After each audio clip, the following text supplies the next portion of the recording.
Medak church ప్రాంగణంలో merry Christmas పండుగను నిర్వహించుకోవడానికి విచ్చేసి 100 సంవత్సరాలు ఈ మెదక్ చర్చ్ నిర్మాణం, ఈ దేవాలయ నిర్మాణం జరిగిన కార్యక్రమాన్ని అద్భుతంగా నిర్వాహకులు నిర్వహించిన ఈ కార్యక్రమంలో కాంగ్రెస్ పార్టీ తెలంగాణ అధ్యక్షులు, సహచర మంత్రివర్గ సభ్యులు, పార్లమెంట్ సభ్యులు, శాసనమండలి సభ్యులు, శాసనసభ్యులు, మత ప్రవక్తలు, ప్రభు భక్తులందరూ కూడా వేలాదిగా ఇక్కడికి తరలి వచ్చి ఈ శుభకార్యంలో పాల్గొన్న ప్రతి ఒక్కరికి క్రిస్మస్ శుభాకాంక్షలు నేను తెలియజేస్తున్నా. మీ అందరికీ, భక్తులందరికీ.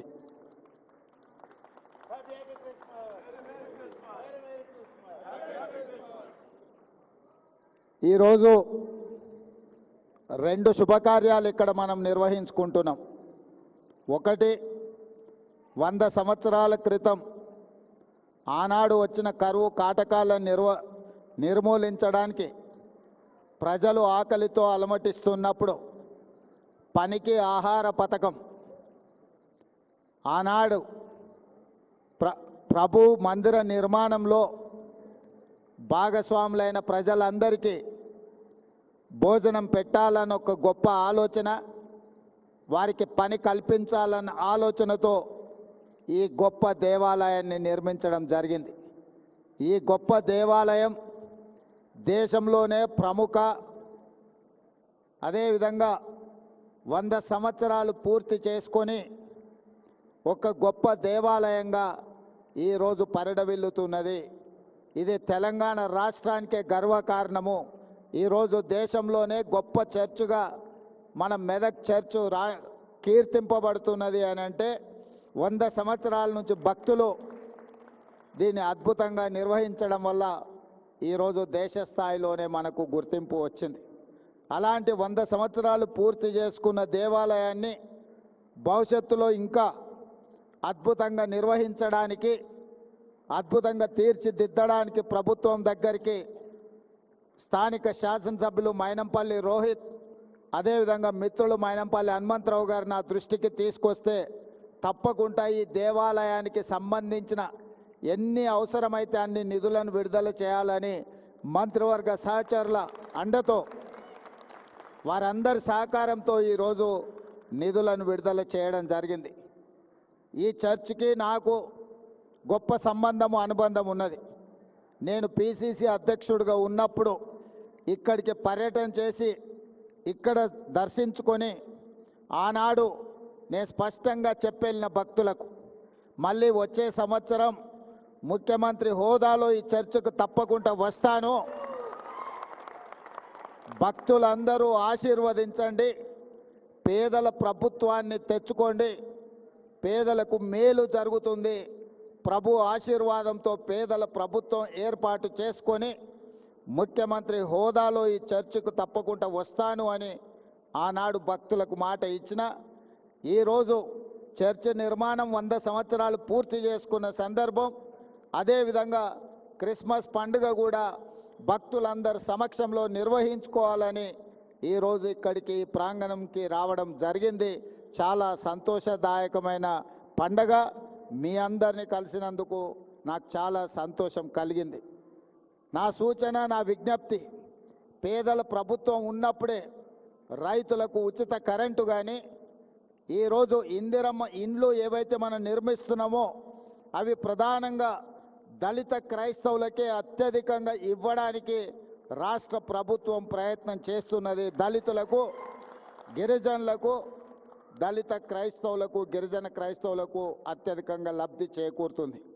ఈరోజు రాజీవ్ ఆరోగ్యశ్రీ ద్వారా 10 లక్షల రూపాయలతో పేదలకు ఉచిత వైద్యాన్ని అందిస్తున్నాము అని అంటే అది కూడా పేదలకే చెందుతుంది.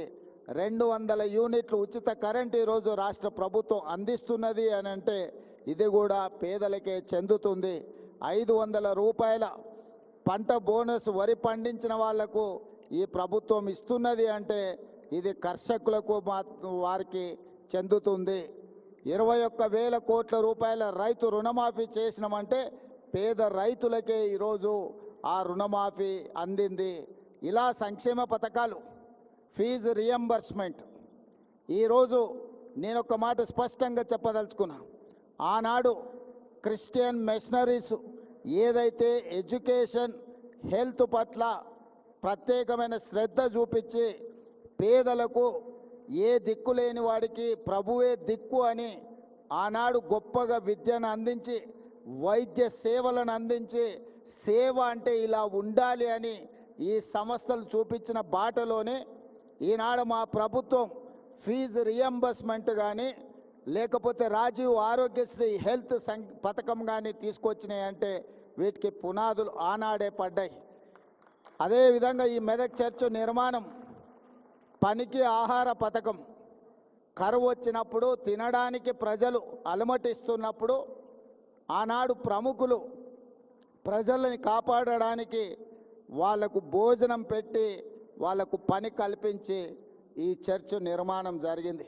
ఈరోజు ఉన్న ఉపాధి హామీ పథకానికి స్ఫూర్తి ఈ చర్చ్ 100 సంవత్సరాల క్రితం నిర్మించినప్పుడు ఏ విధానాన్ని అవలంబించిందో కాంగ్రెస్ పార్టీ అధికారంలోకి వచ్చిన తర్వాత ప్రవేశపెట్టిన ఉపాధి హామీ పథకం, పనికి ఆహార పథకమే. ఇవన్నీ మంచి కార్యక్రమాలు, సంక్షేమ పథకాలు రాష్ట్రం అభివృద్ధి పదం వైపు నడిపించడానికి ఆ ప్రభువు నుండి, భక్తుల నుండి సంపూర్ణమైన ఆశీర్వాదం నా మంత్రివర్గం కోరుకుంటుంది. మీ అందరి ఆశీర్వాదం ఉండాలి. ఈ ప్రభుత్వం 10 కాలాల పాటు వర్ధిల్లాలి. పేదల సంక్షేమ పథకాలు ఇచ్చిన మాట ప్రకారం అమలు చేస్తూ మన రాష్ట్రాన్ని అభివృద్ధి పదం వైపు నడిపించడానికి మీ అందరి సహకారం ఉండాలి. మెదక్ జిల్లా అభివృద్ధి విషయంలో, ఈ ప్రాంత అభివృద్ధి విషయంలో ప్రభుత్వం చిత్తశుద్ధితో ముందుకు వెళ్తుంది. ఈ జిల్లాకు సంబంధించి ఏ విషయాలు ఉన్నా పెద్దలు దామోదర్ రాజనరసింహ గారు, అదేవిధంగా ఇన్ఛార్జ్ మంత్రివర్యులు కొండా సురేఖ గారు మీకు అందుబాటులో ఉంటారు.